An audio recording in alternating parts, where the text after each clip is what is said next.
I didn't bring up the Orioles Yankees over the weekend. Just Nah, you don't want to do that. nah, because it didn't matter. Orioles are trash. How's it going? Hey, Ray, thanks for a couple of minutes today, Ray. We will get to you guys. If you have a question, use the raise hand button, and we will begin with Ross Martin. Go ahead, Ross. Hey, Ray. Obviously not the result you wanted on Friday, but I think the defense made adjustments throughout the game that were positive and encouraging. What adjustments were made? What'd y'all figure out? What things you do better in the second quarter and second half that was improving for y'all? I think they come out with a good tempo, and I think we just simplified things. We basically said, hey, we're going to run this, and this, and run it to the best of our ability, things we've known, things we've done in the past. And I think that's really what we stood on was, let's run these simple plays and just play hard, play our brand of defense. Was there a sense that you had to calm down the younger guys or kind of get people just slow down and figure things out? Or from a leadership standpoint, what'd you do? Yeah, I think it just took a little bit to settle in. You know, that was the first time with the crowd. Obviously, Lane Stadium is a very loud stadium compared to. I think it was just kind of settling in, you know, getting a feel for the game. That was a lot of guys' first reps in the game. So I think that was a big part of it. But once we settled in, I think we really showed what we can do as a defense. Great, thanks.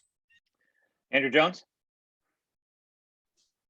Hey, Ray, a lot of people might look at this week's game and say, well, you guys just you're more talented, shouldn't be that much of an issue. But there are a lot of specifics I know that you guys want to show that you've improved from last week and you want to kind of fine tune. Can you take us through some of those specifics that are really important, some of the intangibles that you guys must show out in this game, aside from being physically better?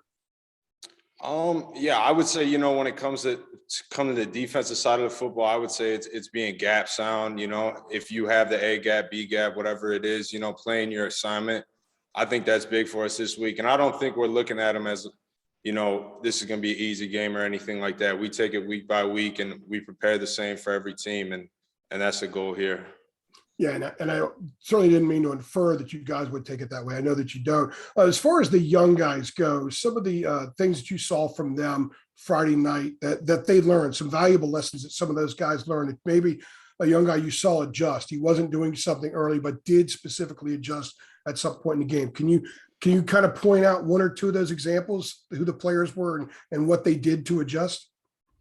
I couldn't really say anything like from the game, but just from stuff we've seen in practice, I thought Javari Ritzy, from like where he's came in practice, whether it's stunt footwork, things like that. I wouldn't say there was anything specifically in the game where it was like first half to second half that any young guy really.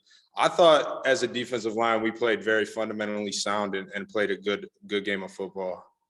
Cool. Thank you. I appreciate that. Okay, CL Brown, go ahead. Hey, Ray, kind of piggybacking on the young guys, Jaquarius Conley isn't, you know, he's still kind of green in terms of experience, but what kind of, he made a lot of plays. What kind of a presence has he been, was he in that huddle on against Virginia Tech?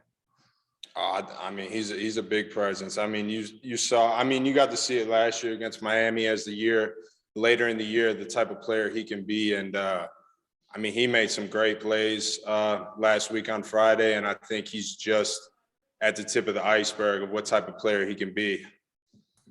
And I asked Coach Bateman this yesterday, but I wanted to get your perspective on how the rotating of players and the added depth you guys have this year, how beneficial do you feel like that was, you know, late in the game? Did you feel fresh? Like, could you tell a difference? Was there a tangible difference as opposed to last year when maybe you would have been playing more snaps?